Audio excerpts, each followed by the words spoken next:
Bismillahirrahmanirrahim. Assalamualaikum warahmatullahi wabarakatuh.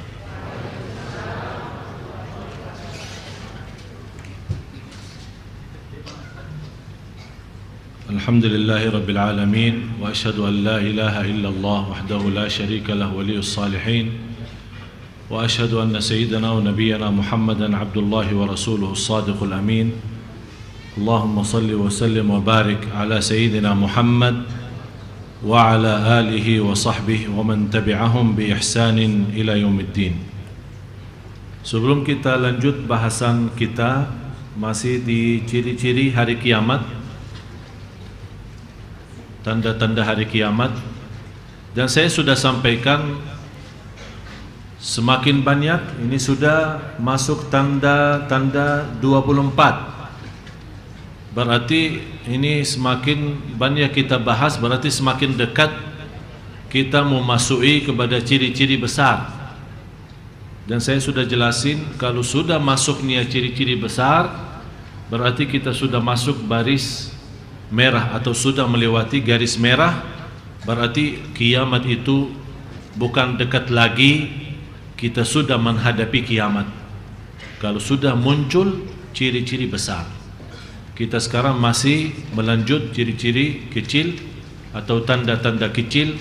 Sebagaimana saya jelaskan, tanda kecil itu ada yang sudah lalu, yang kita sudah bahas, ada yang sedang berjalan, dan ada yang akan datang atau akan muncul, tapi masih termasuk ciri-ciri kecil.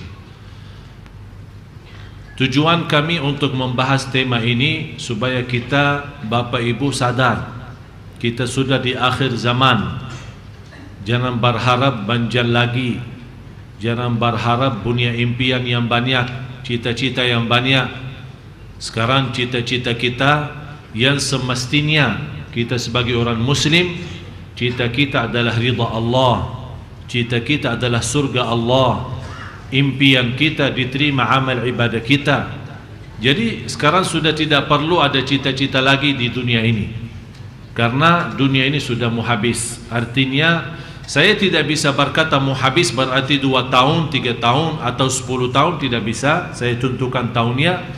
Tapi dari ciri yang sudah kita sama-sama belajari, banyak tanda-tanda yang sudah muncul memberikan tanda hati-hati, waspada, karena kiamat sudah dekat. Yang saya harapkan bagaimana kita bisa menanamkan cita-cita yang baik, impian-impian yang baik untuk diri kita dan untuk anak-anak kita. Saya kaget membaca satu cerita seorang guru di sekolah bertanya impian-impian anak-anak sekolah. Ada yang berkata saya ingin jadi pilot, ada yang berkata saya ingin jadi dokter, ada yang berkata saya ingin menjadi pemain bola. Bermacam-macam impian. Tapi yang menarik perhatiannya satu anak. Dia berkata, Ustadz, kalau saya punya impian dan cita mau jadi sahabat. Kok jadi sahabat? Heran gurunya. Sahabat sudah meninggal, tidak ada sahabat lagi ini. Bagaimana kau mau jadi sahabat? Saya tidak mau tahu. Saya mau jadi sahabat karena ibu saya setiap mau tidur dia suka menceritakan sahabat Rasul. Jadi saya cinta mereka dan saya mau jadi seperti mereka. Subhanallah, itulah kembali kepada orang tua yang mendidikkan anak. Malah yang lebih luar biasa, ada seorang anak di sekolah mau dibukul sama gurunya. Kayaknya gurunya di pagi hari lagi punya masalah sama istrinya, jadi dia buat masalah sama muridnya, anak-anak sekolah. Tidak berani lawan istrinya, jadi melawan anak-anak. Begitu datang masuk kelas, dia langsung perintahkan anak semua berdiri dan majukan tangannya, mau pukul semua tanpa alasan. Mereka kaget, kok gurunya mau seperti itu. Tapi ada satu anak berkata, guruku, guru tidak bisa memukul saya dan tidak akan bisa menghukum saya. Kaget gurunya, malah tambah sakit hati gurunya. Anak kecil lo berani lawan aneh. Apa yang urusan? Guru, maaf, guru tidak bisa mukul saya dan tidak bisa hukum saya. Pertama, saya tidak punya dosa dan salah. Yang kedua, ini anak kecil, anak masih SD. Dia berkata, saya sudah salat subuh berjamaah, dan Rasulullah bersabda, barang siapa yang salat subuh berjamaah akan dijaga oleh Allah sampai malam hari. Jadi guru saya tidak bisa macam-macam sama saya. Subhanallah. Ini namanya keyakinan yang luar biasa. Ditanamkan rasa cinta ibadah, ditanamkan rasa cinta sahabat. Seperti itu akan menjadi generasi yang akan datang. Cinta Quran, cinta salat, cinta masjid, cinta sahabat. Sekarang lingkungan kita ada seorang ibu datang ke rumah nangis-nangis. Kenapa nangis? Karena anaknya mengikuti aliran yang menantang sahabat, aliran yang mencaci maki sahabat. Ini anaknya, padahal kita bapak ibu sudah belajar sejak kecil. Di Indonesia itu kita belajar ahlus sunnah. Apa? Ahlus sunnah wal jamaah. Sejak kecil kita setiap salat tarawih berdoa untuk mendoakan sahabat. Sampai kita berkata, wal khalifatul awwal Sayyidina Abu Bakar As-Siddiq taraddaw an. Makmum semua bilang apa? Radhiyallahu an. Betul kan? Malah ada orang-orang yang tidak ada malunya, yang tidak ada rasa takut, yang tidak menghargai kita sebagai orang-orang yang memiliki pemahaman ahlus sunnah wal jamaah, mencaci maki sahabat. Yang saya bukan herankan mereka karena mereka membenci ahlus sunnah, tapi yang saya herankan adalah bagaimana masyarakat tertipu yang sudah sejak kecil dia mempelajari sahabat dan mendoakan sahabat dan berridha kepada sahabat, berdoa kepada Allah, diridai oleh Allah sahabat Rasul, tapi bisa tertipu dan bisa dia masuk ke aliran mereka. Bapak Ibu, hati-hati. Oleh karena itu harus kita kembali mulai sekarang belajar siapa sahabat Rasulullah. Ini kita bukan hanya iman dan percaya kepada Rasul. Kita bukan hanya iman dan percaya kepada keluarga Rasul, tapi kita punya kewajiban juga memuliakan sahabat Rasulullah sallallahu alaihi wasallam. Keluarga Rasul, kita memiliki kewajiban menghormati mereka. Keluarga Rasul, kita mengagungkan mereka. Tapi bukan berarti kita menimbah mereka atau berlebih-lebihan terhadap mereka sampai ada orang berkata keluarga Rasul manusia yang maksum. Kalau mereka berkata sesuatu, itulah sesuai perkataan Allah, tidak bisa disalahkan. Itu pemahaman yang keliru. Semua manusia, siapapun, dari manapun, adalah punya salah, dan bisa jadi benar apa yang dia sampaikan, dan bisa salah apa yang dia sampaikan. Dan kita tidak boleh menerima sembarangan.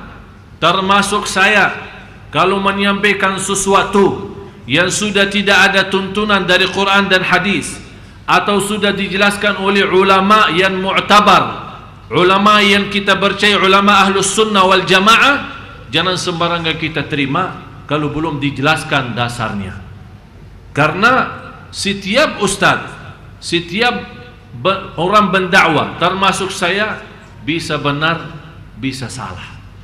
Tapi yang tidak boleh kita bermusyawarah diri atau menolak atau berfikir adalah apa yang disampaikan oleh Rasulullah, pasti harus sami'na wa ata'na. Oleh karena itu, hati-hati dengan BB, SMS, Facebook atau hal-hal yang lain yang menyebarkan hadis bersabda Rasul, tapi sebenarnya tidak pernah bersabda Rasul. Itu sekarang salah satu cara orang-orang yang mau menyiasatkan dan menghancurkan kita sebagai ahlus sunnah wal jamaah. Masui hadis-hadis yang palsu, hadis-hadis yang dhaif, hadis-hadis yang tidak benar, dan menyampaikan kepada kita qala Rasulullah, bersabda Rasulullah. Dan di akhiri hadis ini rawahu al-Imam al-Bukhari wa Muslim. Yang kita selama belajar, memang hadis Bukhari Muslim sudah disepakati oleh ulama ahlus sunnah. Hadis mereka ini, dua hadis ini Bukhari Muslim, hadis yang benar. Tapi jangan orang karena berkata Bukhari Muslim berarti memang betul di Bukhari Muslim. Banyak orang bawa hadis, malah ada yang menyebarkan hadis dalam satu catatan tulisan, dan saya sudah pernah menerima satu tulisan dan saya kaget membaca satu hadis, katanya di dalam buku Bukhari dan Muslim. Begitu kita periksa dalam Bukhari dan Muslim, ternyata tidak ada hadis itu. Oleh karena itu hati-hati, harus kita tahu di mana belajar, dan harus kita tahu sama siapa belajar, dan kita harus percaya dan yakini apapun yang kita belajari, kalau memang kita punya salah faham terhadap yang kita belajari, belum tentu ibadah kita benar. Oleh karena itu harus kita periksa di mana belajar, sama siapa belajar, dan harus banyak belajar. Karena ilmu yang benar ini yang akan membawa kita kepada Allah Subhanahu wa taala. Sebagaimana bersabda Rasulullah sallallahu alaihi wasallam di hadis yang sahih, man salaka tariqan yaltamisu fihi ilman sahhalallahu lahu bihi tariqan ilal jannah. Bapak Ibu ingin masuk surga dengan cara yang mudah atau yang sulit? Mau yang mudah, dengan cara yang cepat, dengan jalan yang mudah? Satu, belajar ilmu. Karena kata Rasulullah, menuntut ilmu yang membawa kita dengan cara mudah menuju ke surga Allah. Ilmu yang benar, ilmu Quran dan ilmu sunnah Rasulullah sallallahu alaihi wasallam.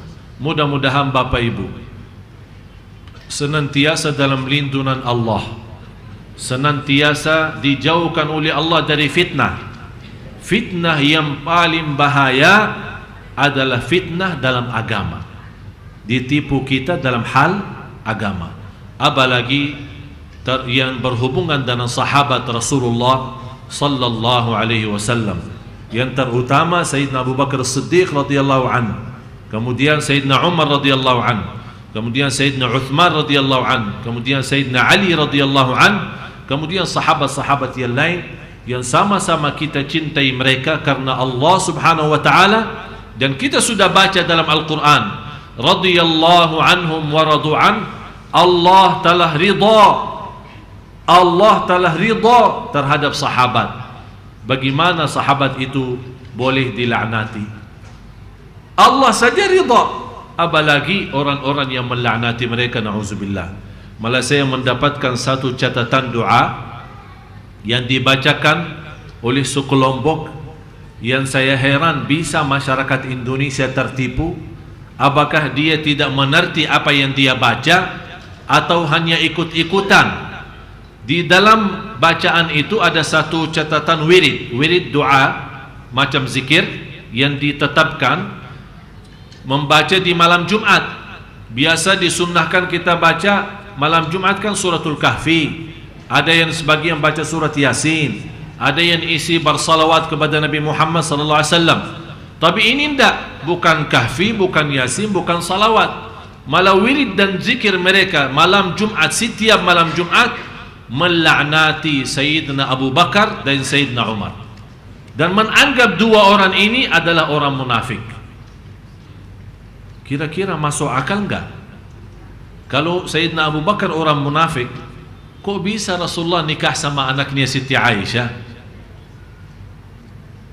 Kalau Sayyidina Umar orang munafik, bisa Rasulullah nikah dengan anaknya Sayyidina Umar Siti Hafsah?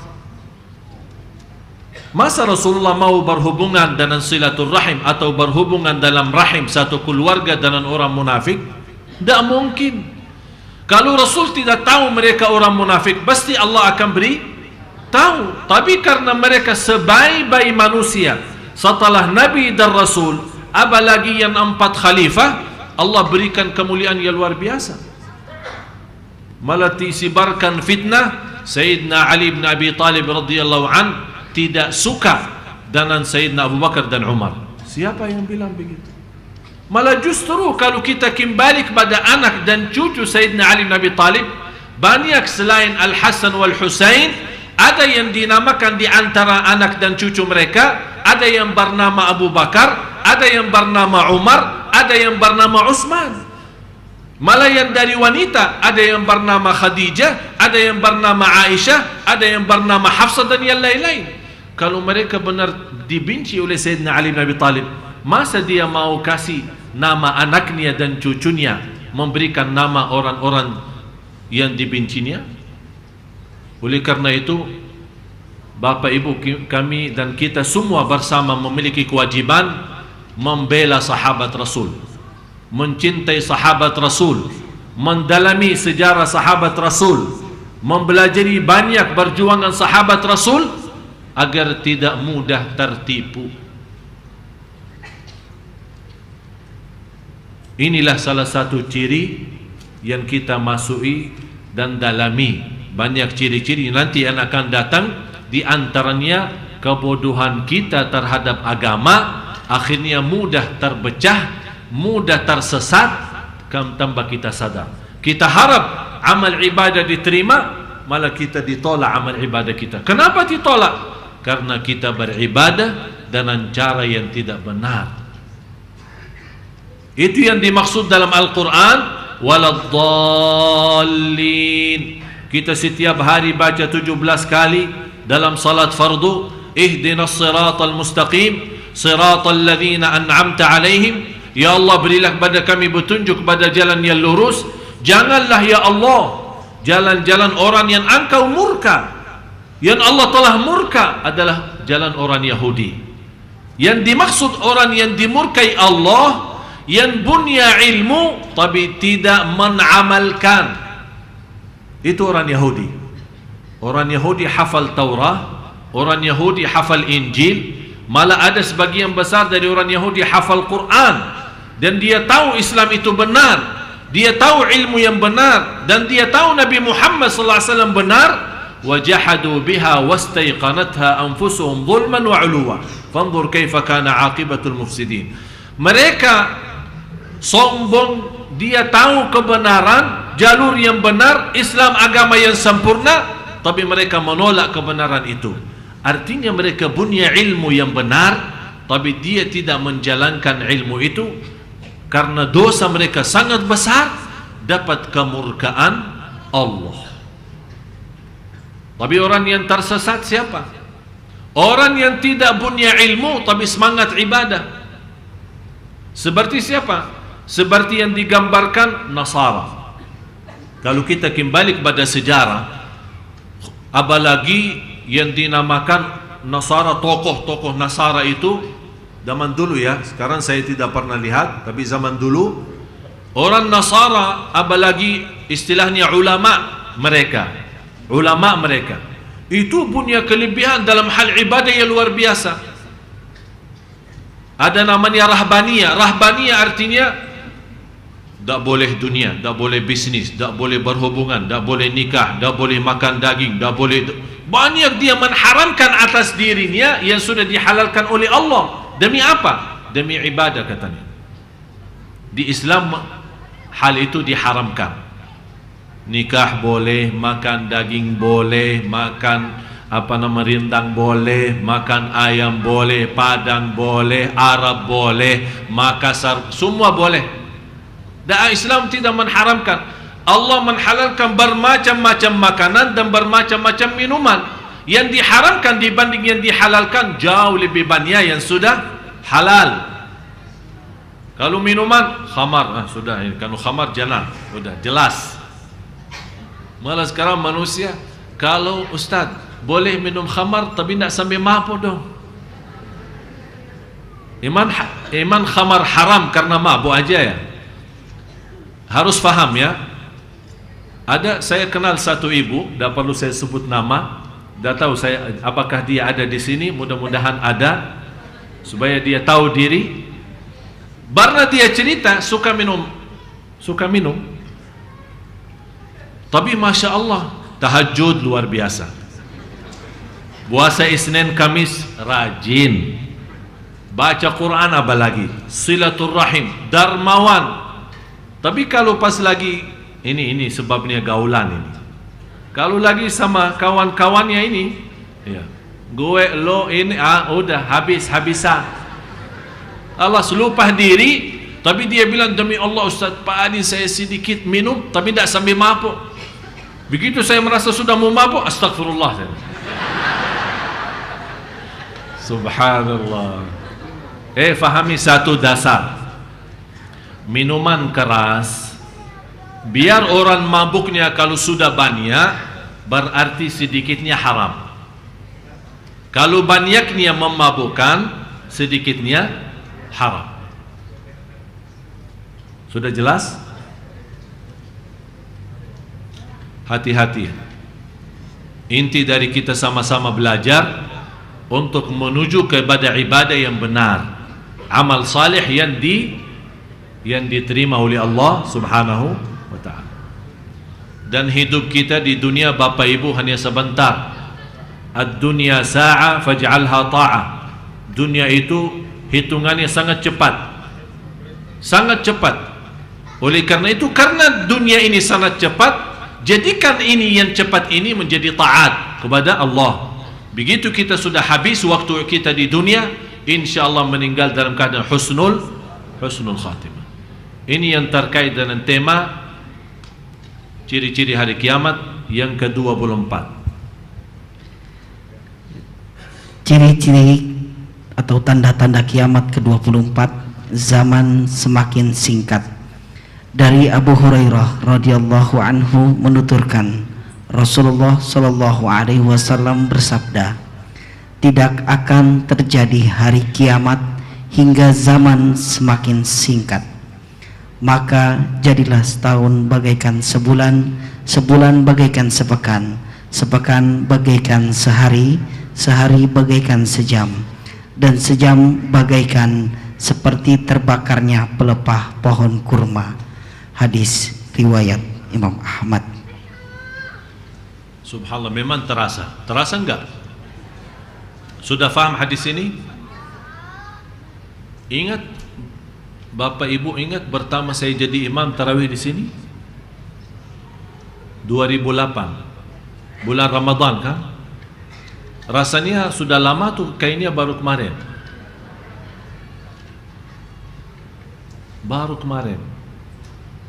Sambil kalau saya masih ingat, masih terbayang ya, masih saya ingat jemaahnya, mukanya jemaahnya, bapak-bapak, ibu-ibu. Sambil saya masih tergambar lagi jadi imam di depan mihrab ini. Ini tanda apa? Saking cepatnya. Kadang kita ada janji sama orang, kita lupa berjanjian itu. Tiba-tiba ditelepon, enti di mana? Ana tunggu lama. Kenapa? Ini kan sudah hari Rabu, kan janjian. Astagfirullahaladzim, ya Allah, ana fikir janjian minggu kemarin. Jadi saking orang tidak merasa, karena saking cepatnya, jaraknya, waktunya. Orang-orang yang dulu berjalanan jauh, mungkin ibu-ibu yang sudah usia bertemu orang tuanya, nenek kakeknya, neneknya yang dulu berangkat haji pakai kapal, bisa bermingguan, bisa berbulan-bulan kan?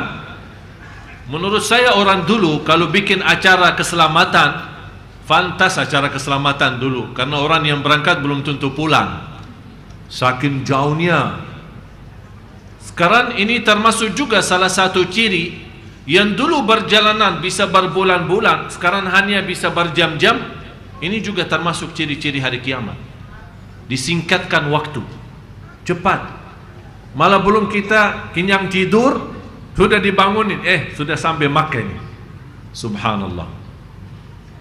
Jadi yang kita hitungkan 1 minggu saja menjadi seperti 1 hari. 1 hari seperti 1 jam. 1 jam sepertinya membakarkan 1 daun dari pohon kurma. 1 tahun pun dari Ramadan sampai Ramadan, yang kita baru kemarin habis Ramadan, menunggu kedatangan haji, sekarang sudah masuk bulan Maulid. Sebentar lagi, tidak lama lagi masuknya bulan Ramadan.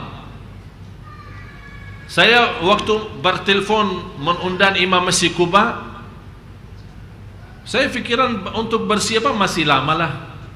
Proses kita isi, ada jadwal kesana kemari. Baru saja tadi pagi kita rapat untuk persiapan acara Maulid. Ternyata untuk kedatangan mereka hanya 2 minggu, malah kurang dari 2 minggu. Kita belum siapin apa-apa. Belum kita mau menetapkan jadwal di mana, di masjid mana. Ternyata mereka sudah mau datang, kita belum siap. Saking cepatnya waktu. Oleh karena itu Bapak Ibu, bahagia seorang yang sudah melihat waktunya secepat itu, tapi dia bisa memanfaatkan dengan zikir, dengan istighfar, dengan banyak baca Al-Quran, menjaga salat malam, menjaga salat berjamaah di masjid, terutama istighfar. Saya memberikan 1 istighfar, mudah-mudahan bermanfaat. Dan banyak ulama menyampaikan, tidak ada yang baca istighfar itu seterus-terusnya sepanjang hari.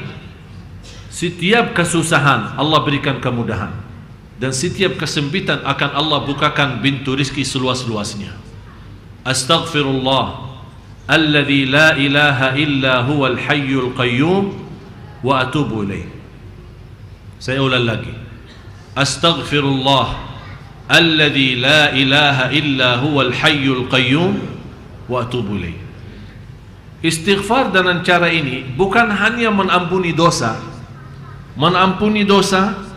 memberikan kemudahan dan memenuhi dan menyelesaikan hajat kita, hajat lahir batin, hajat dunia akhirat. Tapi ingat satu hal, banyak orang ingin lewat istighfar Allah cepat mudahkan. Dia punya masalah fitnah, masalah dosa, masalah maksiat sudah bertahun-tahun. Begitu dia sadar, saat dan kapan sadar? Bukan sadarnya karena habis dosa maksiat, tapi dia mulai sadar kebetulan lagi menghadapi sebuah cobaan, ujian yang membuat dia stres sampai galau. Habis itu dia sudah tidak punya jalan kemana, bingung dia tidak tahu kemana. Akhirnya dia berkata, karena Ustaz Ali berkata istighfar pasti memberikan kemudahan. Habis bertahun-tahun maksiat, dia ingin lewat istighfar baru 1 malam atau 2 malam, kenapa Allah tidak memberikan kemudahan? Katanya istighfar memberikan kemudahan. Harus kita juga mensesuaikan. Kalau memang bertahun-tahun kita maksiat, harus juga berusaha sebanyak-banyaknya istighfar. Jangan mengharap dan segera Allah berikan bantuan, begitu Allah berikan pertolongannya malah kita kembali kepada dosa maksiat kita. Oleh karena itu saya nasihatin Bapak Ibu, mulai hari ini jangan berhenti istighfar.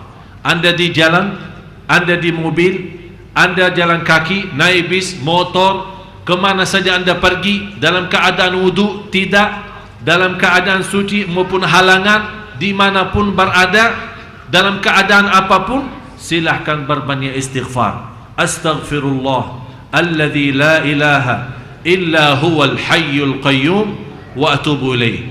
Nawaitu, apapun masalah Anda merasa punya dosa belum bisa ditinggal, lewat istighfar ini nawaitu mendekatkan dirinya kepada Allah agar Allah mengampuni dan menjauhkan dari dosa itu.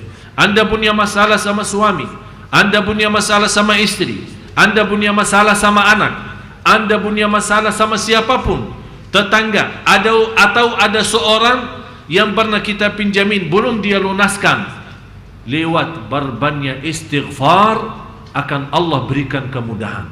Dan ada satu saat orang sendiri akan datang dan melunaskan hutangnya, tambah kita tagih dan tambah kita cari. Itu kedahsyatnya dan kelebihan istighfar. Astaghfirullah alladzi la ilaha illa huwal hayyul qayyum wa atubu ilaih.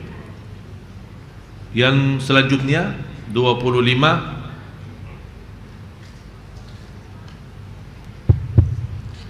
Ke-25, pasar semakin berdekatan. Dari Abu Hurairah radhiyallahu an bahwa Rasulullah shallallahu alaihi wasallam bersabda, tidak akan terjadi hari kiamat hingga muncul berbagai fitnah, banyaknya kebohongan dan berdekatnya pasar. Hadis riwayat Imam Ahmad. Subhanallah. Sepertinya Rasulullah ada bersama kita. Ini cerita 1400 tahun lalu, tapi seolah Rasul ada bersama kita. Sekarang banyak saking tidak enak sama orang, lebih mudah berbohong. Sama anak kita pun kita berbohong. Akhirnya anak kita sudah besar, bisa berbohong karena kita sebenarnya kita yang menajarkan berbohong. Contoh, sering kali kita berlaku sama anak kita.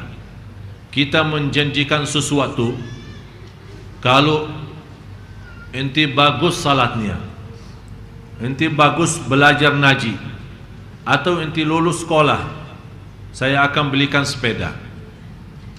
Ternyata begitu dia lulus dan mendapatkan nilai yang bagus, dan dia datang dari sekolah dengan senang hati membawa ijazahnya ke orang tuanya, begitu dia perhatiin, kaget bapaknya dan diingatkan sama anaknya, mana sepedanya? Kata bapaknya, nanti aja. Kebetulan karena apa?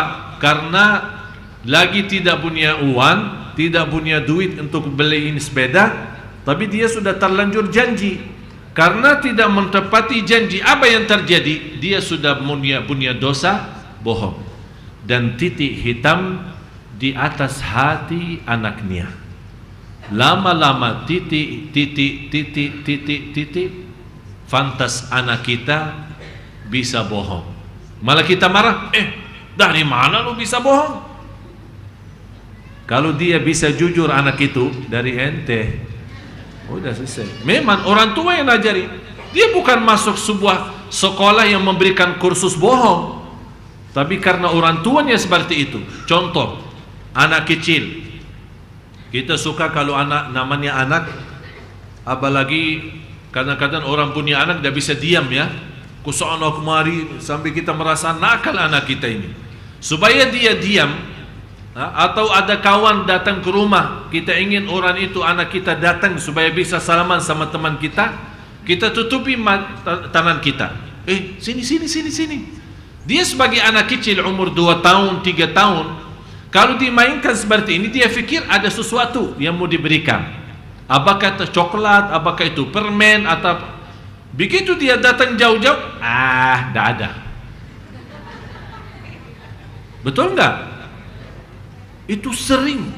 Malah saya pernah melihat di sebuah rumah sakit, sambil kita menunggu giliran kita masuk ke dokter, ada seorang ibu, anaknya kayaknya kurang lebih 3 tahun.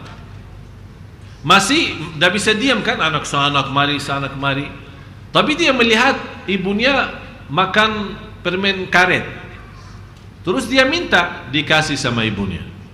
Namanya anak, makan sedikit terus buang. Datang lagi, dikasih lagi.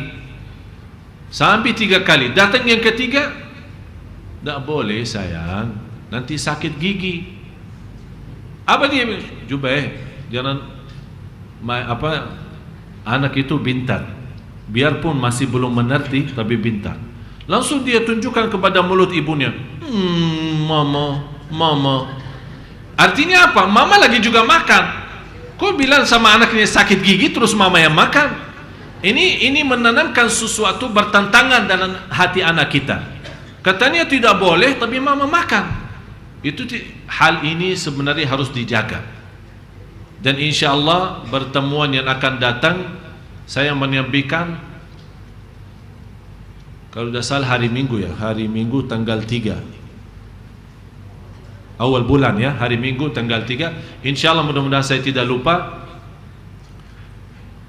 10 kata yang dibiasakan oleh orang tua terhadap anak Tapi ternyata 10 kata menghancurkan hati anak dan perasaannya. Itu bahaya. 10 kata sejarah psikologi jiwa itu tidak boleh diucapkan oleh orang tua di hadapan anak. Tapi sebabnya karena kita terlanjur sudah berbicara hal-hal seperti ini, akhirnya kita heran, kok anak saya mulai bodoh? Dulu tidak seperti itu. Kok anak saya kurang berani? Anak saya kurang pintar?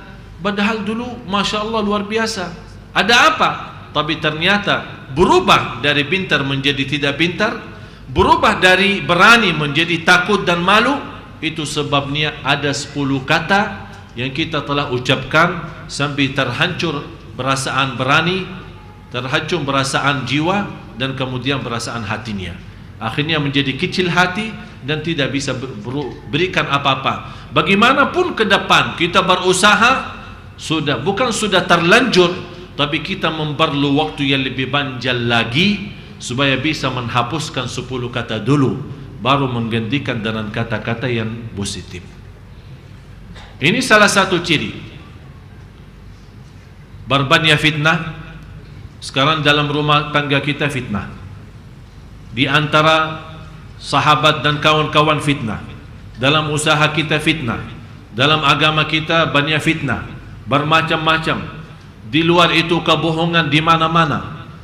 Yang lebih luar biasa yang diceritakan Rasulullah SAW menjadi ciri-ciri hari kiamat, berdekatan pasar. Sekarang kemana saja pergi, apalagi di kota Jakarta, antara mall sama mall ada satu mall. Dan Jakarta sudah sempit, sudah macet, tidak ada pilihan dan tidak ada jalan baru, masih ada izin membangun mall baru. Saya heran. Dan setiap kita melihat mall baru sudah berdiri, di sampingnya masih proses bangunan yang baru. Saya tanya, bangunan ini apa? Dijawab, ini mall baru. Ini juga salah satu ciri-ciri hari kiamat. Termasuk kalau kita, mohon maaf Bapak Ibu yang sudah umrah haji, sekarang kita lihat apa? Lingkungan masjid semuanya apa? Pasar. Bermacam-macam restoran, bermacam belanjaan. Jadi orang ke sana yang tujuannya mau ke masjid, tertarik perhatian ada barang-barang baru atau toko yang baru, akhirnya tidak jadi. Akhirnya dia habis belanja, ternyata masbuk. Masbuk apa? Kehilangan 1 rakaat sama imam. Akhirnya melihat sudah ramai masjid, ya udahlah, barang ini banyak, di mana saya mau titip? Nanti dicuri sama orang. Ya udah, saya naikkan ke kamar. Begitu dia naik ke kamar, imam sudah Assalamualaikum warahmatullah, sudah selesai salat. Udahlah, salat di sini aja. Kan Islam itu mudah, jangan cari susah Ustaz. Subhanallah, manusia memang aneh. Ini sudah jauh-jauh, tinggalin kerjaan, tinggalin urusan dan biaya lagi. Tapi ternyata Bapak Ibu, untuk masuk surga bagi biaya, masuk neraka bagi biaya juga. Dan banyak orang bayar supaya masuk neraka. Na'udzubillahi min zalim. Wala hawla wala quwwata illa billah. Yang ke-26,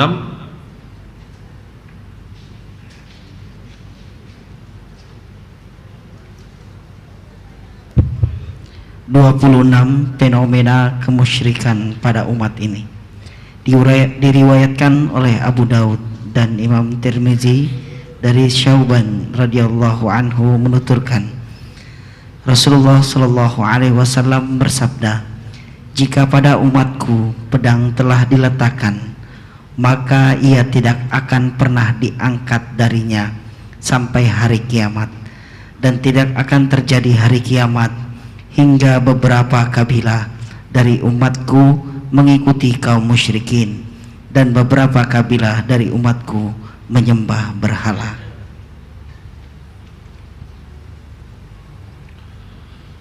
Sebabnya umat Islam yang segitu banyak di seluruh dunia, tapi subhanallah, dan itu salah satu musibah yang seharusnya semakin banyak umat Islam menjadi tanda umat paling kuat. Karena dibanding dengan umat yang lain, umat Islam termasuk yang terbesar dalam hal satu agama. Tapi keluar dari 1,5 miliar di luar umat Islam, yang sisa kurang lebih 5 miliar lebih, itu bermacam-macam agama. Tapi bisa 1,5 miliar yang satu agama, tapi ternyata berpecah belah, banyak fitnah, dihina, dicaci maki, diusir, di bermacam-macam. Dan kita melihat kondisi umat Islam yang tidak boleh didengar suaranya karena dia tidak punya suara, tidak dihargai. Kenapa bisa terjadi umat Islam dalam kondisi dan keadaan seperti ini? Itulah perbuatan tangan kita. Saya sedikit menjelaskan sebelum menutupi majlis kita. Fenomena kemusyrikan.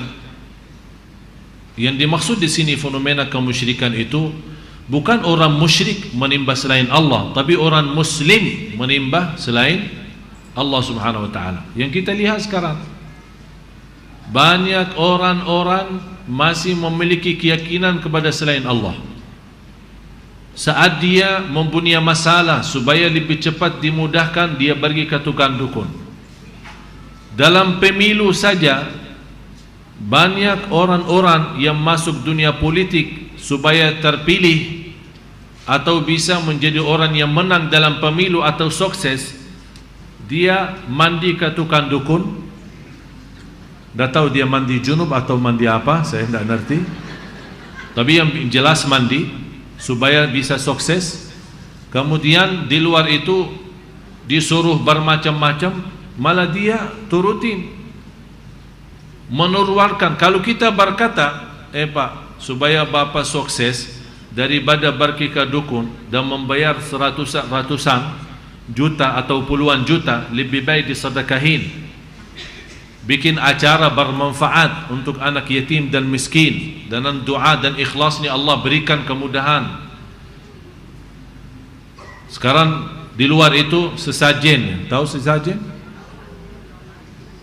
Sekarang orang takut sekarang gunung meletus. Daripada berlindung kepada Allah, malah dia membawakan nasi kuning, dilemparkan dalam gunung itu. Katanya supaya ente jangan khawatir, kalau soal beras kuning insya Allah kita isi perut ente, tapi jangan meletus lagi. Masa begitu bahasa kita sama gunung? Dan Allah sudah memberikan satu bukti besar supaya umat manusia sadar, tapi manusia tidak mau sadar.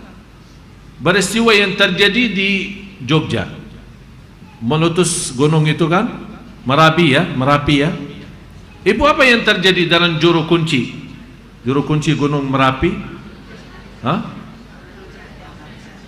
Tidak usah sebut nama, saya tidak sebut nama. Juru kunci jelas, sudah tahu semua.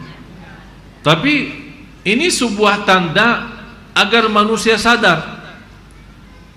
Yang sudah diberitahu oleh pemerintah, yang ditugaskan di tempat ini, Pak, ini sementara ada bahaya. Ini benar, ini kali ini tidak bisa ditawar-tawaran sama gunung ya. Malah beliau menjawab, ini saya hubungan baik sama gunung ini, saya selesaikan, jangan khawatir. Begitu dia sudah sampai di sana, malah benar-benar meletus sampai beliau menjadi salah satu kurban. Bukan hanya beliau saja, banyak yang sudah menjadi kurban. Kenapa mereka di saat itu sudah memberikan tanda bahaya dan pemerintah memerintahkan mereka segera pindah lokasi? Kenapa mereka tidak pindah? Karena mereka percaya ke juru kunci, berkata tidak akan meletus, dan saya sudah bicara baik-baik. Bicara apa? Sama siapa bicara? Sama Allah atau sama gunung? Hafal satu dasar, ada satu kaidah, satu dasar. Barang siapa makhluk berlindung kepada makhluk, barang siapa makhluk berlindung kepada makhluk, pasti akan sengsara. Apalagi makhluk itu jauh lebih kuat. Sekarang kalau kita bandingkan manusia sama gunung, mana yang lebih kuat? Mana yang lebih kuat? Gunung. Jadi kalau kita mau berlindung kepada sesuatu, yang semestinya kita berlindung kepada yang menciptakan gunung itu. Berlindung kepada Allah lewat berbanyak salat malam, lewat berbanyak istighfar, lewat berbanyak doa, lewat berbanyak sedekah. Salah satu yang memadamkan kemurkaan Allah sedekah, sebagaimana bersabda SAW, padamkan kemurkaan Allah dengan sedekah. As-sadaqatu tudfi'u ghadab ar-rabb. Dan sedekah bisa memadamkan kemurkaan Allah sebagaimana air itu memadamkan api. Itu dalam sedekah. Bukan berlindung kepada gunung atau lari kepada laut, membawakan macam-macam. Maka ini yang berlaku hal ini bukan non-muslim, orang Islam. Malah pernah kemarin saya isi di Bogor, Tabligh Akbar, acara di Bogor. Ada ibu-ibu di sini dari Bogor, selamat datang dari Bogor. Saya pas pulang lewati satu arah, satu jalan, saya lupa nama itu, katanya ada satu jembatan di sana. Mungkin Bapak Ibu sudah kenal satu jembatan. Katanya kalau ada orang bacaran, kalau bawa bacarannya jalan-jalan ke sana pasti terputus hubungan, tidak bisa lanjut. Jadi bagi orang yang lagi bacaran sial kalau ke sana. Ada lagi di Jogja, ada dua pohon, katanya ini untuk jodoh ya. Jadi kalau orang-orang minta jodoh, katanya ditutupin mata supaya bisa lewatin ya, antara dari pohon kanan sampai nebrang ke pohon yang satu lagi, tapi tambah miring ya, tambah kanan kiri. Kalau lurus sampai kanan pohonnya berarti jodoh Anda alhamdulillah lancar sama Syekh Ali. Masa begitu? Orang-orang malah berbuat macam itu. Yang saya heran, banyak lari ke sana sampai ramai tempat itu orang Islam. Kalau non-muslim berlaku hal itu, wajar. Orang dia tidak kenal Allah lagi. Dan kalau orang sudah kafir kepada Allah, apapun dosanya termasuk kecil, karena dosa yang terbesar dosa syirik, dosa kufur. Tapi bagaimana kita bisa jelasin? Orang tidak pernah salat sama sekali, tidak pernah masuk masjid, tapi rutin dia ziarah ke makam. Harap apa? Katanya barakah, kalau makam ini barakah. Terus masjid, tidak pernah dia masuk masjid. Malah saya kenal satu orang, malah dia bawakan anaknya yang kecil supaya anaknya jadi pintar katanya. Bawakan setiap malam di malam hari, malam tertentu atau bulan tertentu, dibawakan ke makam fulan tertentu, dibawakan air bermacam-macam. Terus salat tidak pernah. Saya tanya imam masjid yang namanya tetangga dengan masjid, sebelahan sama masjid, yang dia heran. Imam masjid berkata, saya heran dengan orang yang punya masjid ini, rajin ke makam tapi tidak pernah datang masuk masjid. Apakah itu yang kita bisa mendapatkan barakah? Padahal kita baca wa annal masajida lillahi fala tad'u ma'allahi ahada. Orang-orang yang masuk masjid berlindung kepada Allah, berdoa kepada Allah. Tak ada makhluk manusia yang bisa memberikan apa-apa. Dan kita baca asyhadu an la ilaha illallah, tidak ada bersama Allah siapapun, tidak ada. Malah dengan kalimat syahadat dibawakan dua kalimat syahadat. Nabi Muhammad pun terpisah dari kemuliaan hak Allah murni. Tak ada bilang asyhadu an la ilaha illallah wa Muhammad. Tak ada begitu. Pisah. Asyhadu an la ilaha illallah, karena ada di sini dua hak. Hak Allah tidak bisa menjadi hak Muhammad, dan hak Muhammad itu di bawah hak Allah Subhanahu wa taala. Saya bertanya sekarang Bapak Ibu, apakah boleh kita beribadah kepada Nabi Muhammad? Boleh enggak? Ibadah kepada Nabi Muhammad boleh tidak? Masa dah boleh? Nabi Muhammad ini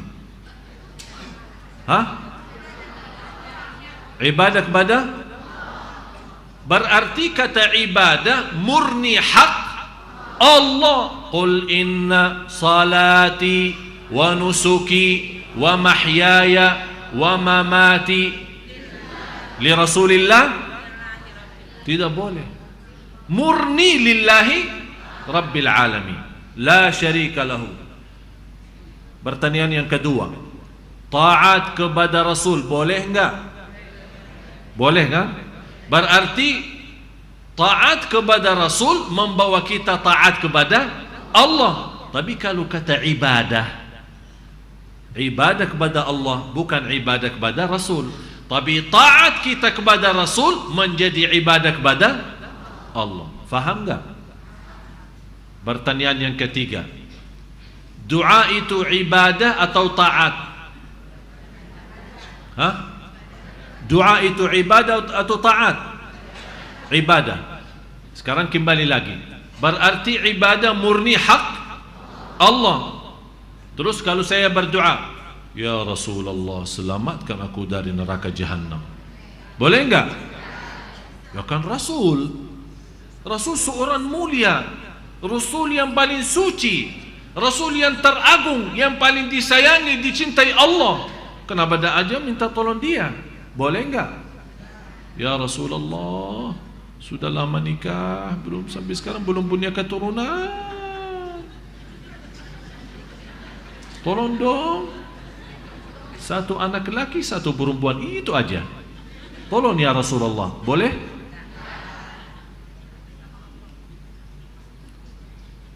Berarti kita beribadah lewat doa kepada Allah. Kita kalau minta sesuatu lewat Rasulullah, kita berkata, ya Allah, berikan syafaat siapa? Rasulullah. Berarti tetap kuncinya di, memang Rasul pun tidak memberikan syafaat kecuali atas izin Allah. Dalilnya apa? Rasul pun saat di hari kiamat, semua manusia, bukan hanya umat Nabi Muhammad, semua manusia minta sama Rasulullah, minta sama para Nabi dan Rasul, semuanya jawab, nafsi, nafsi, saya tidak bisa. Coba Nabi Muhammad saja yang bisa. Semua datang kepada Nabi Muhammad SAW, ya Rasulullah, tolong selesaikan. Ini di hari kiamat. Di hari kiamat, berarti Rasul hidup di saat itu, karena dibangkitkan semua orang datang karena Rasul lagi hidup, boleh kita langsung minta tolong beliau. Tapi tetap walaupun kita minta tolong beliau, apa jawaban beliau? Sabar, saya minta izin Allah. Kemudian beliau sujud dekat arasy Allah, dan kata Rasulullah di saat itu, Allah gerakkan lidahku mengucapkan segala puji bagi Allah yang tidak pernah tersebut oleh manusia sebelumnya. Subhanallah. Allah berikan ucapan yang tidak pernah diucapkan untuk mengagungkan Allah selain Nabi Muhammad SAW. Dan sebelumnya tidak ada makhluk pun yang bisa mengucapkan kata-kata itu. Begitu Allah biarkan Nabi Muhammad sekian lama memuji Allah dalam sujudnya. Habis itu Allah berfirman, angkatlah kepalamu wahai Nabi Muhammad, dan apa yang kamu minta aku izinkan dan aku berikan. Disitulah Nabi Muhammad SAW menyampaikan kepada Allah, ya Allah, ini umat manusia sudah lelah menunggu hisab 50.000 tahun, ya Allah segerakan hisab mereka. Karena mereka sudah capek minta tolong Nabi Muhammad, karena mereka sudah berdiri 50.000 tahun. Kita berdiri 10 menit saja minta ampun imamnya, oh kebanjangan ini imam. Bagaimana nanti di hari kiamat 50.000 tahun? Sudah jelas Bapak Ibu. Oleh karena itu, ini fenomena syirik itu sudah di mana-mana. Orang ke dukun, orang ke tukang sihir, punya masalah sedikit saja lari ke tukang dukun dan sihir. Suami istri punya masalah, larikan ke tukang dukun sihir.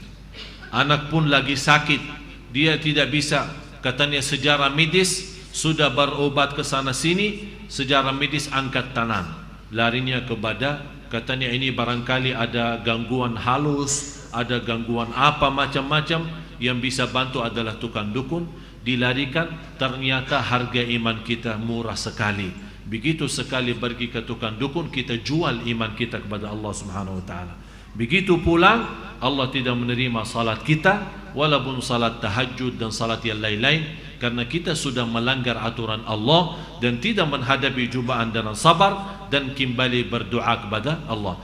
Kenapa Allah menguji kita, memberikan cubaan dan ujian? Agar kita melarikan diri kepada Allah, minta tolong kepada Allah. Malah sekarang manusia dalam keadaan senang larikan diri kepada dukun dan sihir, malah juga dalam keadaan susah pun lebih parah lagi melarikan. Artinya sisa iman yang masih ada dalam hatinya, dia dan tangannya sendiri menghancurkan.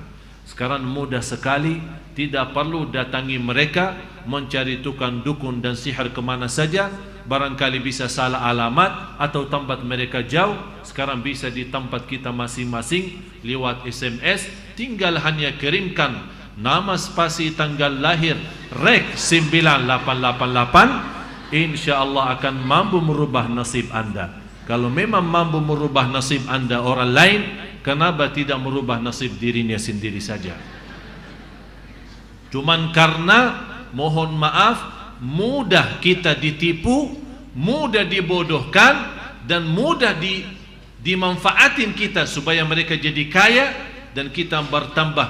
Bukan masalah jadi miskin harta, tapi miskin iman, kehancuran iman. Ternyata SMS barangkali harganya 5.000 saja. Mohon maaf, ternyata harga iman kita hanya 5.000. Istighfar yang sudah terlanjur, apalagi sekarang juga tersebar satu iklan baru. Ya, katanya kalau mau tahu perasaan cinta suami sama kamu masih betul mantap dan bagus, katanya kirimkan nama kamu sama nama suami sesuai tanggal lahir, nanti akan dikirimkan berapa persen masih tersisa cintaan suami sama kamu. Ini malah memfitnahkan rumah tangga orang. Masa percaya SMS? Dinilai katanya darah dalam hati naik turun tik. Astagfirullah, suami saya selama ini ternyata 20%. Langsung bikin masalah suami. Siapa dia ya? Siapa dia yang masuk dalam hatimu? Astagfirullah, gara-gara SMS. Ini kan fitnah. Masa kita percaya orang yang menghancurkan rumah tangga kita? Na'udzubillah. Harus kita bertakwa kepada Allah. Kalau anda merasa punya masalah, berlindung kepada Allah yang maha tahu dan maha teliti apa isi hati kita. Pasti akan Allah berikan petunjuk. Kalau Allah lihat memang kita benar-benar percaya kepada Allah sebagai Tuhan kita, yang telah kita mengucapkan kalimat syahadat sebagai nazar, sebagai janji, asyhadu an la ilaha illallah wa asyhadu anna Muhammad Rasulullah, berarti kita pasrah lahir batin kepada Allah.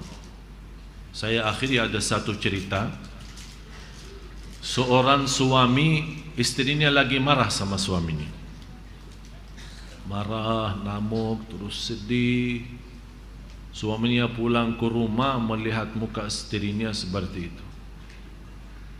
Suaminya juga ikut sedih. Malah kita capek dari pagi bekerja cari nafkah dan rezeki. Istri saya begini.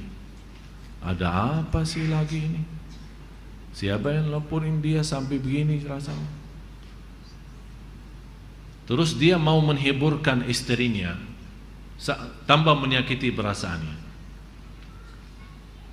Istrinya mukanya dia seram, mau ajak ngobrol susah. Kata suaminya, aduh,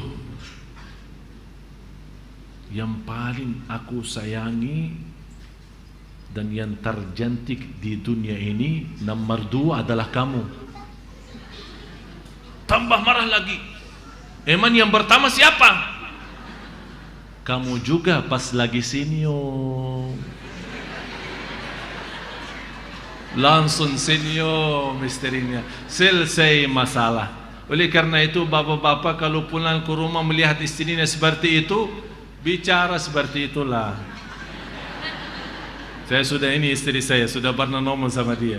Dia lagi marah, saya astagfirullah, ada apa ini sama istri saya? Kamu yang tercantik nomor 2 di dunia. Langsung dia marah lagi. Emang yang nomor 1 siapa? Saya bilang kamu pas lagi senyum, alhamdulillah selesai masalah. Begitulah kita bisa membina rumah tangga kita. Jangan hanya melihat negatifnya, tapi ambillah positifnya, ambillah hikmahnya. InsyaAllah senantiasa kalau kita berserah diri lahir batin kepada Allah sebagai orang muslim dan harap menjadi hamba yang salih-salihah, jauh dari hal syirik, jauh dari hal-hal yang merusakkan iman kita, yang menghancurkan iman syahadat kita. Karena harta yang termahal bagi bapa ibu adalah kalimat syahadat. Harta yang termahal kalimat syahadat. Kalau kehilangan kalimat syahadat berarti kehilangan surga. Kalau kehilangan kalimat syahadat, kehilangan ridha Allah. Kalau kehilangan kalimat syahadat berarti selama ini ibadah kita semua sudah terhapus. Haji, umrah, ibadah, puasa, salat, semua dah ada arti. Karena kita sudah memperbuat syirik kepada Allah, na'udzubillah. Mudah-mudahan Bapak Ibu diselamatkan dan dilindungi Allah dari berbuat syirik. ربنا اعترفنا بأننا اقترفنا وأننا أصرفنا على رضا أشرفنا